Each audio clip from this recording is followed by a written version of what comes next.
Sa pagbuhos noon ng ulan, ay sa paglalakad noon ng magbayaw papunta sa mansyon nila Lucero, kung nasaan sina Isla o ang pamilya nila, ay ang siya na ring pagbabalik ng mga gabunan sa mga normal nilang anyo bilang isang tao. Dahil umaga na rin pala nang matapos ang digmaan sa baluarte ng mga salandig. Mga kabagis, umpisa ng pagganahin ang ating mga imaginasyon sa paki ng subscribe button. Salamat. Makulimlim pa noon ang paligid dahil nga sa pag-ulan, at habang nagtitipon-tipon na noon ang mga gabunan na nakidigma kasama si Lucero at Kael. Sa paglalakad naman ni Kael at Lucero, nakita nila noon ang malalaking nilalang na nalulusaw ang katawan dahil sa pagpatak ng tubig ulan. Para bang putik ang mga ito, pero kulay itim nga lang. Isipin nyo yung putik, mga kabagis, na kapag nauulan ay unti-unting nadudurog o nalulusaw. Ganun na ganun ang nangyayari sa katawan ng mga yun. Yung para bang nahuhugasan ito ng unti-unti, at kasabay noon ang pagbabalik nito sa lupa sa mumunting pag-agos ng tubig ulan sa bakuran. At hindi lang yun, mga kabagis, dahil huhugutin natin ng konti ang inyong mga emosyon sa mga sandaling ito. Dahil habang naglalakad ang magbayaw sa patuloy ng paghugas ng ulan sa mga malaputik na katawan ng mga halimaw, ay biglang lumantad sa may parting tiyan ng mga halimaw ang mga panauhin na buo pa ang katawan. Lahat yun, maski yung mga napugutan ng ulo ng mga aswang. Doon ay nabuhayan ng loob si Kael, sapagkat nakatago lang pala sa loob ng katawan ng mga itim na halimaw ang mga panauhin, at hindi nagalaw ang katawan ng mga yon. Ibig sabihin, parang binalot lang ng mga anino sa paglaki ang mga katawan ng mga panauhin. Para bang ginawa lang nilang gamit ang katawan ng mga panauhin para lang magsapisikal ang anino ng impyerno.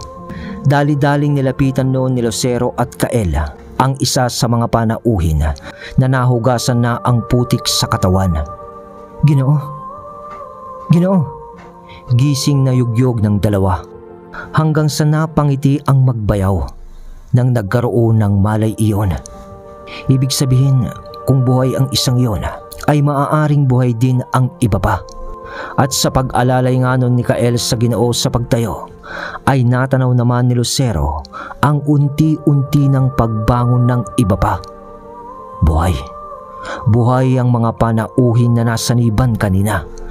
Dahil sa nakita ng magbayaw, ay napasambit na lamang nun si Kael ng, "Ama, salamat." At yun na ang mga huling tagpo, mga kabagis, sa bakuran o baluarte ng mga salandig. Bago magkasakasamang muli ang buong pamilya ng dalagit at salandig. Lumipas naman ang mga araw, ay muling naisaayos na ang lahat na nasira o nabulabog dahil sa kaguluhan na ito. At ang mga taong dumalo noon ay walang kaidi-idiya sa nangyari sa kanila mula nung sila ay nasaniban na. Kaya naman gumawa na lang noon ng pagpapaliwanag si Senyor Lucero na taliwas sa mga totoong nangyari sa bakuran nila. At muli ay hindi na nagpakita pa si Gregorio na parang nagtago ulit ito matapos nitong makuha ang unang hiyas na nanggaling sa gubat si Leona. Kay Ginoong Pipito naman noon na nawalan ng anak dahil nga kay Gregorio, ay ginawa nitong armas ang kanyang galit upang tumulong sa dalawang pamilya, ang dalagit at salandig. Pero lumipas na noon ang araw at mga buwan. Sunod noon ay pinanganak na ang panganay ni Mikael at ni Isla, si Ismael, kombinasyon ng pangalan nilang dalawa. At mula sa pagkakapanganak ni Ismael, 1 taon pa ang lumipas, ay ni anino naman ni Gregorio Baldombre ay hindi nila nahagilap. Matinik na magtago si Gregorio. Isa pa sa kalamangan nito sa dalawang pamilya ay hindi nila alam kung saang kagubatang pupunta ito sa 6 na pamilya. at kung ano ang susunod na kukunin nito na hiyas.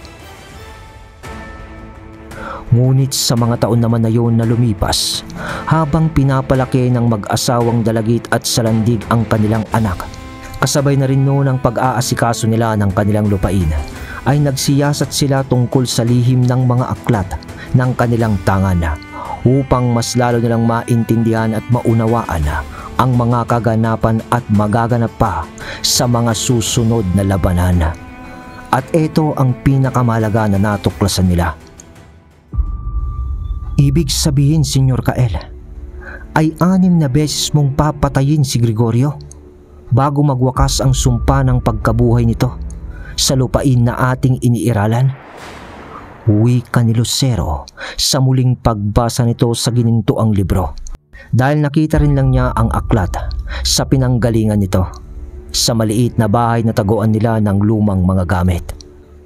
Dahil dito ay araw ng Biyernes, ipinagpatuloy ng dalawa noon kasama si Ginoong Pipito ang mga hakbang na kanilang gagawin, at pupunta ngayon sila sa Gubat Lawig upang hanapin ang hiyas, dahil parang alam na rin nila kung saan makukuha ang hiyas na yun dahil na rin sa kanilang pagsasaliksik. Tara na, Senyor, Ginoong Pipito. Wika ni Kael habang papasakay na sila noon sa kabayo. Isang Salandig, isang Dalagit, at isang Delpiero. Oo mga kabagis, tama kayo sa narinig nyo. Dahil isa rin palang Delpiero itong si Ginoong Pipito. Parang pinsang ikalawa ito ni Don Alejandro Delpiero. Kaya't kung susumahin, ay 3 apelyido na ngayon ang nagre-representa sa paghahangad na gapiin si Gregorio. Mag-iingat kayo ha! Uwi ka naman noon ni Senyor Amador sa pag-alis nila sa Casagrande, habang karga niya si Ismael, ang apo niya. Mag-iingat ka, asawa ko. Uwi ka noon ni Matilda, sabay pabaon nito ng halik kay Lucero. Mahal, mag-ingat kayo ni Kuya. Paalam naman noon ni Isla sa asawa nito. Napapalunok na lang naman noon ng laway si Ginoong Pipito sa nakikita niyang paalanan pa ng halikan ng magkakapareha, hanggang sa... Sige, mahal. Ama, ina. Paalam ni Kael. Sige, Senyor Amador! Mga senyora! Dagdag pa ni Ginoong Pipito.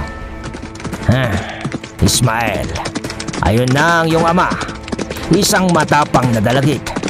Balang araw ay magiging mahusay ka rin na dalagit, apo. Amador, huwag mong sabihin sa akin na pati ang apo mo ay palalakihin mong bayolente. Tumahimik ka nga, Celestina. Anong bayolente ang sinasabi mo? Ibibigay ko lang ang dapat na pagpapalaki sa apo ko. Walang lampang dalagit. Sagot naman ni Amador. Napapangiti na lang naman noon si Isla at Matilda sa pagtatalo ni Senyor Amador at ni Senyora Celestina dahil sa kanilang apo. Sana ay makabuo na rin kami ng asawa ko. Komento pa ni Matilda, sabay ngitian nila ni Isla.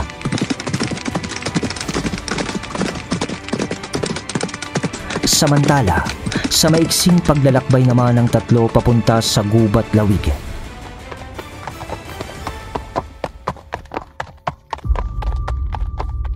ay napatigil sila noon sa isang kakawyan kung saan purong lupa na ang daanan, dahil sa isang karwahe noon ang parang napaka-elegante ang nakaharang sa kanilang daraanan. Nakahambalang iyon na parang isinadya, dahil sa talagang nakaayos ang karwahe na pakontra sa kahabaan ng kalsada. May kotsero naman yon, pero mukhang katutubo at parang tuod ito na hindi umiimik. Masilong pa ang parting yon dahil sa tayog at yabong ng mga puno sa magkabila ang bahagi ng daan. Ano ito? Parang minsan ko nang nakita ang tatak ng karwahe na yan Komento ni Ginoong Pipito Delfiero sa nakita niyang tatak. Kasi yung nakikita niya ay ginuhit sa tintang kulay pula sa karwahe at itsura yun ng parang ahas o isang... Ano to? Marka ng bakunawa? Salita naman ni Senyor Lucero habang mahigpit ang kapit sa renda ng kanyang kabayo. Dahil sa paglalarawan, ang marka o parang pinakasil ng karwahe ay itim na may pulang linya sa paligid na sumisimbolo ng dugo. Sa gitna naman nito ay ang bakunawa na nakatingala na tila sumisigaw sa kalangitan habang nakapulupot ang katawan nito sa isang sibat. At alam nyo ba kung anong ibig sabihin nito, mga kabagis? Sumisimbolo ito ng digmaan at proteksyon. At ang buntot nito ay tila nakasaksak sa lupa na nagpapahiwatig ng pag-angkin ng teritoryo. Parang wala namang masyadong ideya ba dito si Kael. Ngunit si Senyor Lucero noon at Ginoong Pipito ay aburido na nakasakay sa kabayo. Senyor Kael, bantayan mo ang paligid mo. Kung tama ako sa hinala ko, ito ang grupo na pinumunuan ni... Hindi pa man natatapos noon sa pagsasalita si Senyor Lucero, ay bumukas ang pinto ng karwahe, kasabay ng pagbaba ng isang nakabahag lamang na lalaki at may tsaleko o tinatawag nilang kalasag ito sa kanyang katawan. At yari iyon sa magandang tela na tinahi sa malagintong sinulid. At dahil sa pwesto nga ng karwahe, ay saktong nakaharap na ito sa tatlo sa pagbaba ng nakabahag. Isa yung matikas na lalaki at maganda ang hubog ng pangangatawan at mukhang nasa edad 40 pa lang ito. Nagkatitigan sila noon ni Kael na para bang may konting tensyon ka nang mararamdaman. At nang ibaling naman nito ang paningin niya kay Senyor Lucero, napahigpit ang hawak ni Senyor Lucero sa tali ng kanyang kabayo o nung renda, kasabay noon ang pamumula ng itim ng kanyang mga mata at pasimpleng amoy-amoy nito. Singhot niya. Tahimik lang naman noon na nakatingin ang lalaki sa kanila at walang imik-imik ay itinaas nito ang kanyang kamay, yung parang nagre-recite sa eskwelahan, gano'n. Nung ginawa niya yun, dumaan malapit sa mukha ni Lucero ang isang palaso na parang sinadyang padaanin yun sa kanilang tabi upang magbigay babala. Umimpis ang pulang bahagi ng mata noon ni Lucero at naging patayo na ito. Ibig sabihin delikado na ang sitwasyon. Dahil sa gilid-gilid naman ng mga mata ni Kael ay inikot niya ang kanyang paningin. Pero hindi niya ginagalaw ang kanyang ulo. At doon ay nakita niyang sa paligid, sa mga puno, doon ay nakita nito ang mga lalaking nakabahag lamang na nakatago pala sa matatayog na puno, na nakahanda ang kanilang mga pana upang sila ay patamaan kung sakaling gumawa sila ng maling kilos. Kumbaga, nagpahiwatig na ng kapangyarihan sa lugar ang lalaking bumaba sa karwahe sa mga sandaling iyon. Pero akala lang niya yun na masisindak niya ang tatlo. Dahil, magandang araw, mga senyor o mga ginoo. Hayaan niyong ipakilala ko ang aking sarili. Ako si Dato Marikdan, mula sa tribo ng Hagnaya, at nais ko lang malaman kung bakit kayo naparito sa lupain ko. Nagpanting ang tenga ni Lucero noon sa sinabing yon ng lalaki. Dahil sinabi nitong lupain niya yon, alam naman ni Kael at Ginoong Pipito na sa mga salandig ang lupain na yon. Kaya nga nandun banda ang gubat lawig na tahanan ng kanilang lipi. At sinong nagsabing lupain mo ang kakahuyang ito, Ginoo? O Dato? Tanong ni Lucero ng mariin. Magandang tanong, Senyor Lucero Salandig. Ilang buwan mula nung nandito na kami. At mula noon ay akin na ang lupain ito. Sapagkat kung anong lupain ang aking maaapakan ay nagiging akin. Wika nung Dato ng matibay. Ngunit tumugon naman si Lucero ng, napakagandang pakinggan ang sinasabi mong yan, Dato. Ngunit may katunayan ka ba? O papilitos na nagsasabing ikaw ang nagmamay-ari ng lupaing ito.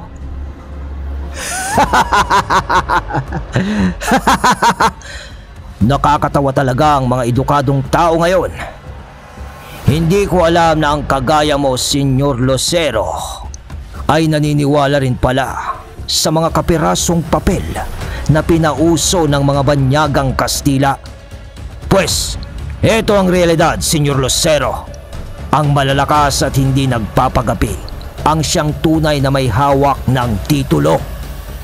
Pangil sa pangil, lakas sa lakas, puwersa sa puwersa.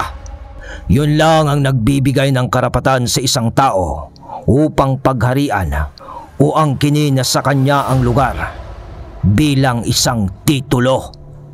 Tugon ng Dato. Ngunit habang nagkakaintan naman noon ang dalawa sa kanilang usapan, habang pinagmamasiran naman ni Kael ang Dato, napansin nito ang noo nun na parang may mga gumuguhit na letra sa noo nito sa tuwing tumataas ang tensyon ng pagsasalita niya. At doon ay napagdikit-dikit ni Kael ang mga nangyayari dahil nakita niya ang mga letra o selyo ng Irahel sa noo ng Dato. Kaya naman nagkalingunan na sila ni Senyor Lucero at ni Mang Pipito ng tingin. Natahimik ng mga ilang segundo ang mga ito na para bang naghihintay na lang sila ng hudyat ng kaguluhan hanggang sa pag-ihip ng hangin.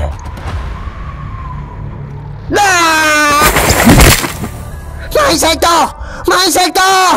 Sigaw noon ng mga nakapalaso sa puno at nalaglag ang isa doon dahil sa di nila namalayan na pinasok na ang sistema ng kanilang katawan ng mga itim na insekto ni Ginoong Pipito. Naglipa na nun sa iba't ibang bahagi ng daan at kakahuyan ang mga palaso dahil sa pagkagulat ng mga lalaking nakahawak ng pana dahil aanga-anga sila. Kanina pa pala nagtawag ng mga alagang insekto si Ginoong Pipito upang kontrahin ang nagawa nilang paghahanda, counter-attack kumbaga. Dahil dito, sa gigil noon ni Lucero sa Dato Marikdan na yun, tumalon yun ng paparap sa kanyang kabayo. Sabay pagdapo nito sa lupa ay ang siya namang mabilis na pagpasok ng Dato sa karwahe. Ngunit hindi uubra yun kay Lucero dahil sa pagbuwelo nito ay itinulak niya ng kanyang puwersa bilang sinaunang gabunan ang karwahe ng Dato. Kaya naman bumaliktad yung karwahe. Sa pagbaba naman ni Ginoong Pipito sa kanyang kabayo dahil sa nakita niyang andyan na ang iba pang tauhan ng Dato. Ngunit sa pagkakataong yun ay inilabas naman ni Ginoong Pipito ang armas nito na ibinigay sa kanya ni Don Alejandro sa paglipas ng panahon at galing pa ito sa gubat si Leona. At yun ay ang dalawang lanseta na ang patalim ay maiksi ngunit sadyang matalim. Hugis sibat ang dulo nito na parang may maliliit na sanga o kuko sa magkabila ang gilid nito. Ang disenyo nito ay parang balubaluktot na tila kumakatawan sa figura ng uod o ahas na simbolo rin ng mga mambabarang. At sa unang saksak ni Ginoong Pipito sa lalang na aatake dapat sa kanya, tumumba ang kalaban at sa bilis ng pangyayari, naagnas ang laman ng nilalang mula sa sugat ng lanseta at nangingisay na ito na parang animal. Para bang nilulumot at kinakain ng hindi nakikitang uod ang laman ng nilalang. Mga aswang nga kayo dahil mas mabilis ang bisa niyan sa'yo. Wika pa noon ni Ginoong Pipito.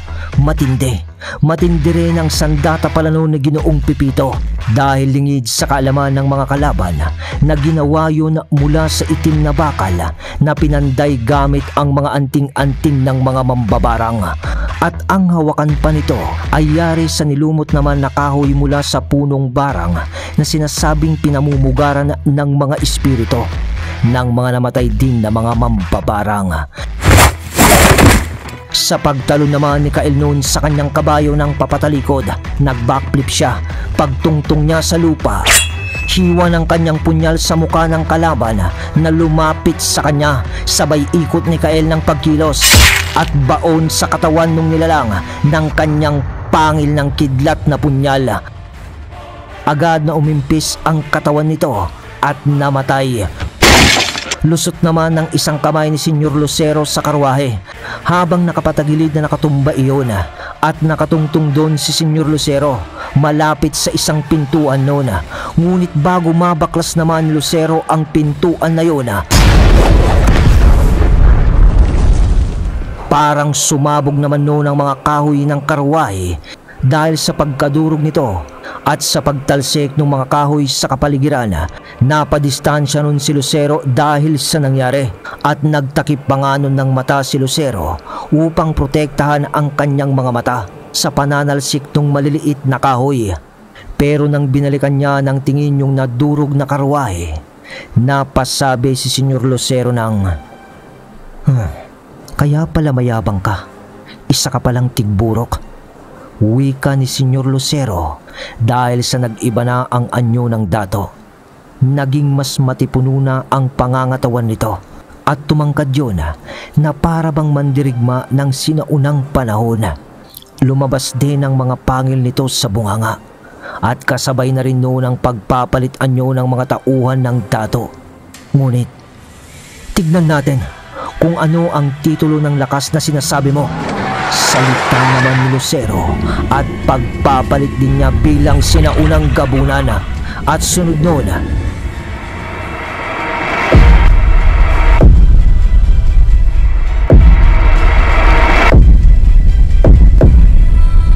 ay ang pagbagsak ng 6 na maestro sa katawan ni Kael.